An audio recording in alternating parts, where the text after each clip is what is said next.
Welcome to lecture number 11 of literary criticism. I am Dr. Fouzi Slisli, and today I will be talking to you about the actential model, A.J. Greimas, the actential model. This is an important contribution to structuralism in the 1960s and 70s, and it allowed literary criticism to analyze literature in a much more systematic way than ever before. A.J. Greimas, also the actential model, is also an example of semiotics contribution to literary criticism. We have said in previous lecture that it is difficult to distinguish between structuralism and semiotics, and sometimes they combine both characteristics. And no other example than the actential model shows the contribution of semiotics. It's a model that analyzes literature, but it's devoid of any philosophical considerations.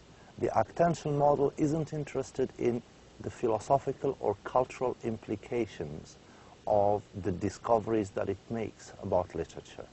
The actential model, as you will see in a minute, simply wants to break down the text to understand its deep structure.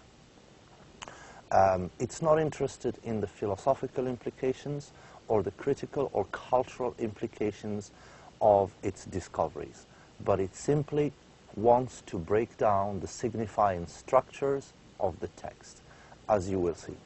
Whereas with structuralism, structuralism does that. It tries to break down the signifying structures of a text, but also from there goes to a philosophical or critical or cultural analysis of the implications of the work, as we have seen with Roland Barthes.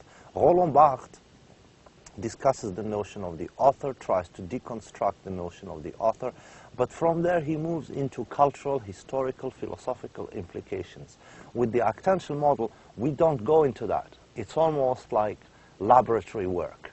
The actential model is almost as scientific as it gets. It's almost like linguistics work on literature. So let's begin.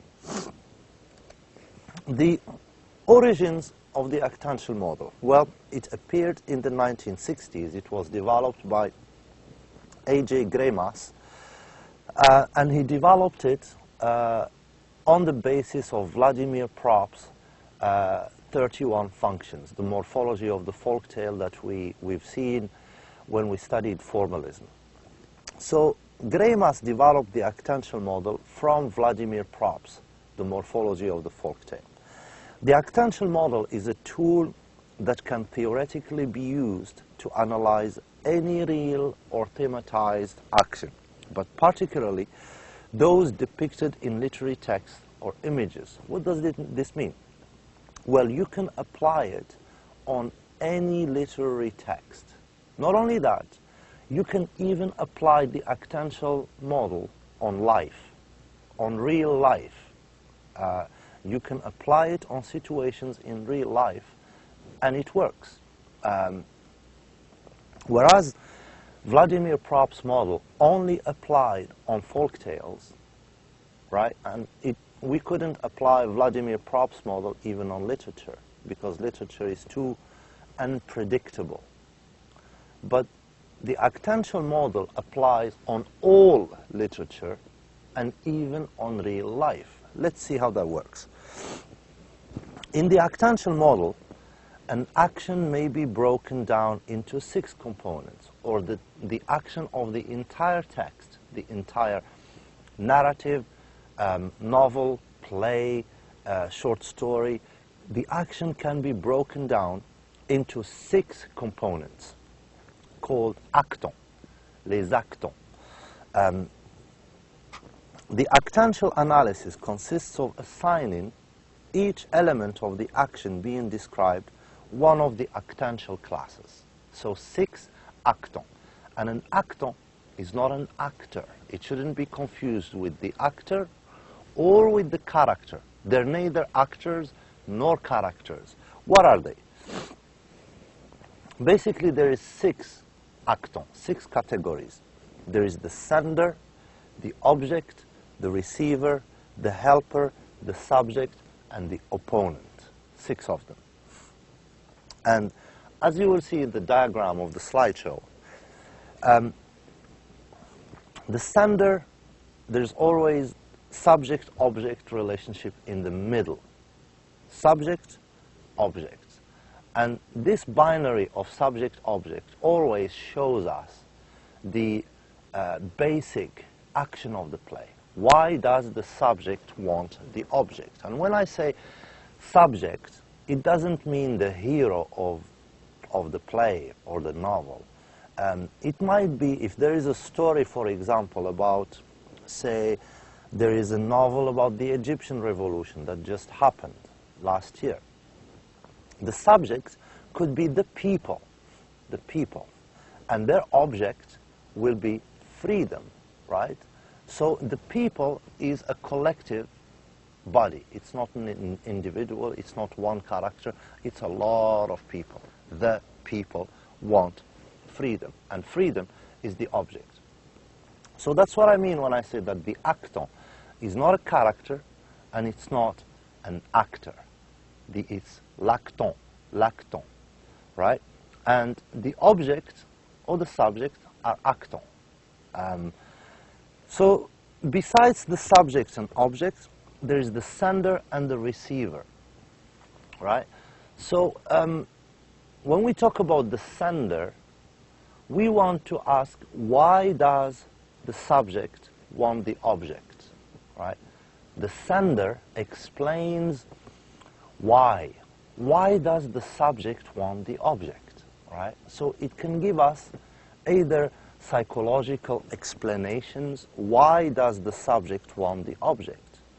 Why does the hero want the princess? Why do the people want freedom? Why? Questions like these. It helps you illustrate psychological, political implications of why the subject wants the object, basically. The receiver, when we talk about the receiver,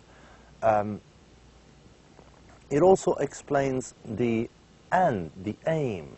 The hero wants the princess to get married, or the hero wants the princess to establish a kingdom, or the people want freedom because they want justice, to establish a just society. So the receiver explains to us the end, the purpose of this. And of course there is a helper and there is an opponent. The helper is whatever helps the subject acquire the object. So the helper, it could be characters, it could be individuals, it could be objects, it could be the wind, it could be peace, it could be any category that contributes to helping the subject acquire the object. And the opponent, on the other hand, is anything or anyone that contributes, that tries to oppose us, to prevent the subject from acquiring the object. So this is a rough explanation of how the actantial model works. So let me break it down very briefly. We have the subject. The subject is the hero of the story who undertakes the main action, right? Not necessarily a hero, because in modern literature we tend to have more an anti-hero than a hero. Like, for example, in Joseph Conrad's Heart of Darkness, Marlowe is not a hero, he's more of an anti-hero. He's confused, he doesn't know what to do, he doesn't know how to express himself, he finds difficulties talking, so he's not more much of a hero. But he seeks enlightenment. Marlowe seeks to know. So the object is knowledge, right? And that gives you the reason why he went to the Congo, why he enlisted to work for the company, and why he tried to explore the situation in the Congo, and so on and so forth. So the subject undertakes the action, even if it's just an action to seek like knowledge, for example. The object is what the subject is directed towards and wants to acquire. Whatever the subject wants to acquire, that's the object. The helper helps the subject reach the desired object. The opponent hinders the subject in his progression. The sender initiates the relationship between the subject and the object. The sender are the reasons or the persons or the people that make the subject want the object. That's the sender. And the receiver are the elements for which the object is desired. Meaning, when the subject acquires the object, who benefits? It gives you the receiver. Who benefits from the subject acquiring the object? That gives you the receiver. The acton must not be confused with characters. They are not characters, because an acton can be an abstraction. It can be a city, for example, the city, the people, the nation, eros, God, liberty, peace, the nation, etc. All of these categories can function as an acton, and they are not characters, as you can see. A collective character can be an acton. For example, the soldiers of an army can be an acton, or even a group of several characters, like the chorus. So the acton must not be confused with the characters. Also, a character, one character in a novel or a story, can simultaneously or successively assume different actential functions, right? The same character can be subject and receiver. The same character can be subject and sender. So the same character can assume at the same time or successively different actential functions. An acton also can be absent from the stage or the action. So, for example, its presence can be limited to its presence in the discourse of other speakers. So the characters speak about him or her, about this acton, right? Like the characters want peace or they want justice, right? But there is no character, it's completely absent. No one is there to represent this concept. So the acton might be absent completely from the action and present only in the discourse of the other characters. Greimas tells us, an acton is an extrapolation of the syntactic structure of a narrative. That's how Greimas defines it. An acton, it's the extrapolation, digging out. Digging out what? The syntactic structure of a narrative, right? There is a syntactic structure to a narrative. The acton helps us to take it out, extrapolate it. An acton is identified with what assumes a syntactic function in the narrative. Whatever assumes a syntactic function, that can become an acton. And we have only 6, remember. The 6 actons are divided into 3 axes.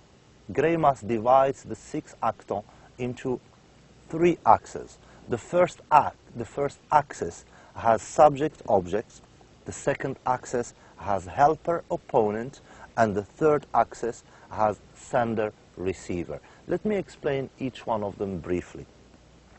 The subject-object axis is known as the axis of desire. What does the subject desire? The subject desires the object. The subject wants the object.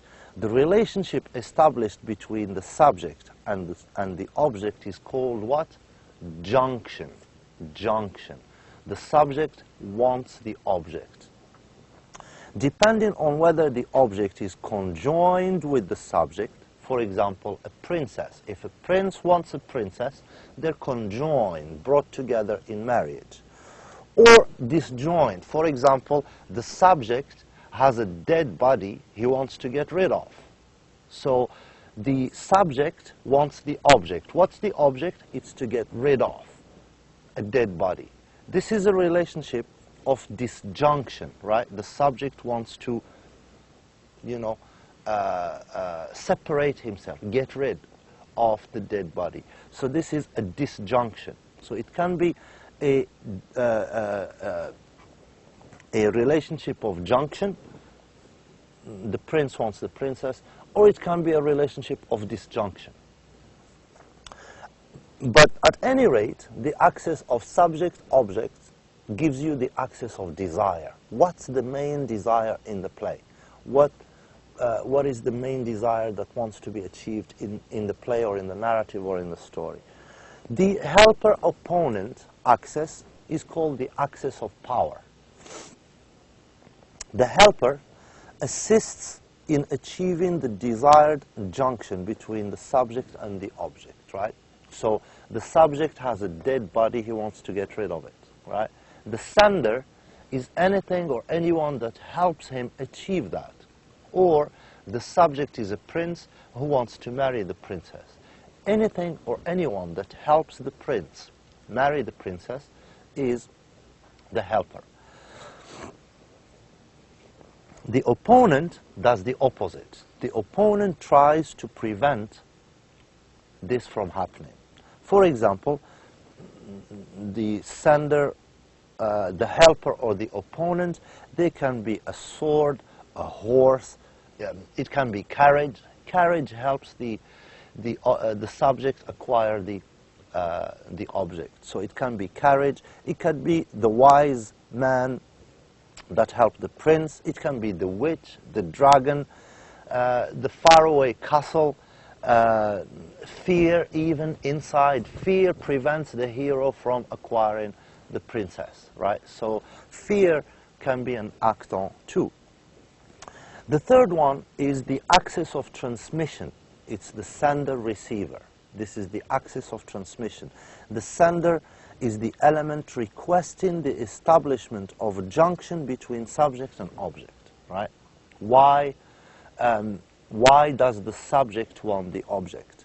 For example, the king asks the prince to rescue the princess. So the king is the sender here. The king sends the prince to get the princess.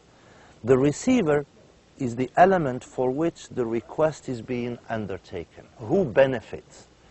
When you want to know who the receiver is, just ask yourself, who benefits from the subject acquiring the object? To simplify, let us interpret the receiver or beneficiary receiver as that which benefits from achieving the junction between subject and object. For example, the king or the kingdom, the princess, the prince, etc. The senders are often also can be the receiver. So the sender and the receiver can be the same. And I hope this will allow you, will help you read and more critically literature and drama and novels. And I hope you would try to apply these concepts even on everyday life and try to see various actons at play in actions in real life.